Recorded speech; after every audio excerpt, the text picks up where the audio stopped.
In our continuing study in the Gospel of Matthew, we resume and pick up at Matthew chapter 17, one verse, and that is verse 5. And you can see this is one of these portions of Scripture where we are taking our time to work through.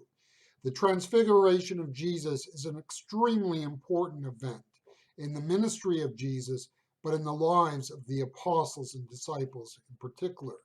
Matthew chapter 17, verse 5, reading from the New English Bible.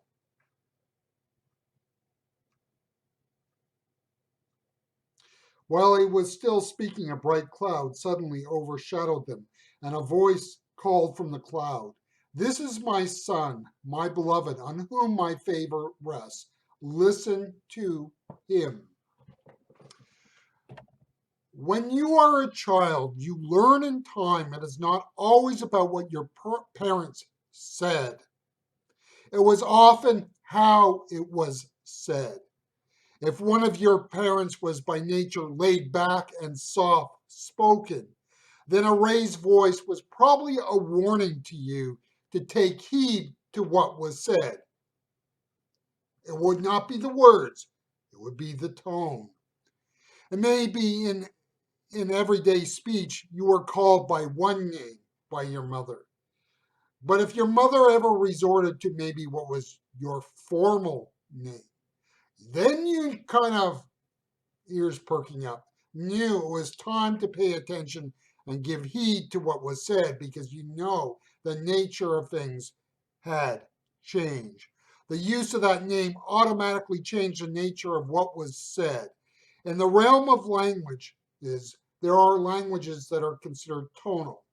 In other words, in simple speak, it changes the case. It's not the sounds per se, or we would say the letters said, but how they are said to convey what is said. And just a general principle, the tone of what is said can change our understanding of what was said, even in English.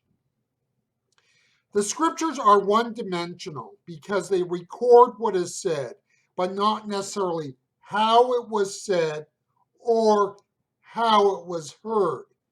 I do not think you can always understand the last point until you are married.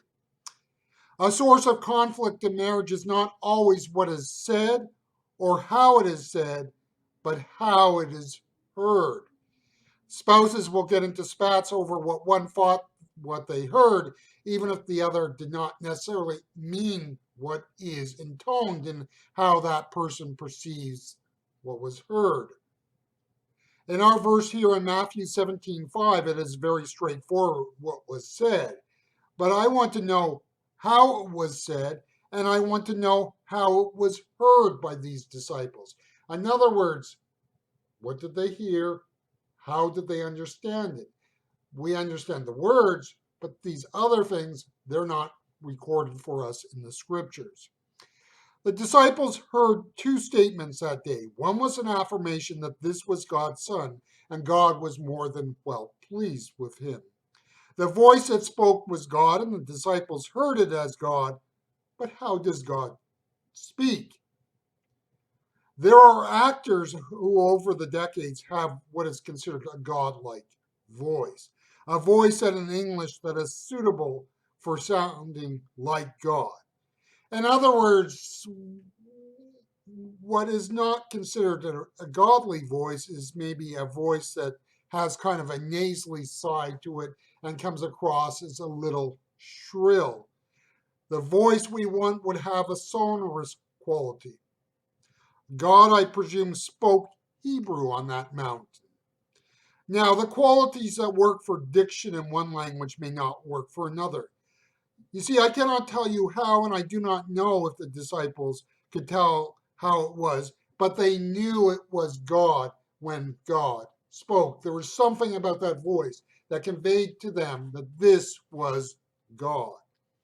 You see, when God speaks to us, we know it whether we are speakers of K-H-O-E, Korean, or Canadian English. This is my beloved Son, eh? The second statement that the disciples heard that day was for them to listen to God's Son. Remember when you were in high school, the teacher would tell the class to listen and pay attention, and then when her back was turned, people resumed talking to their neighbor. We heard the voice of the teacher, but it really did not do anything for us. As soon as her back was turned, we picked up what we were doing. This is not the type of voice that the disciples heard.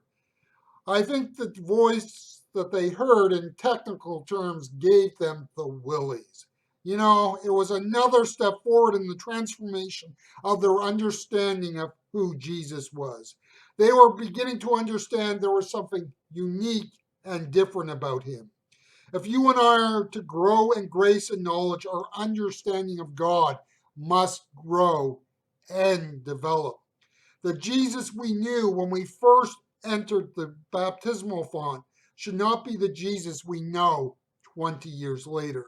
The more you walk with him, the more you will be overwhelmed with who he is.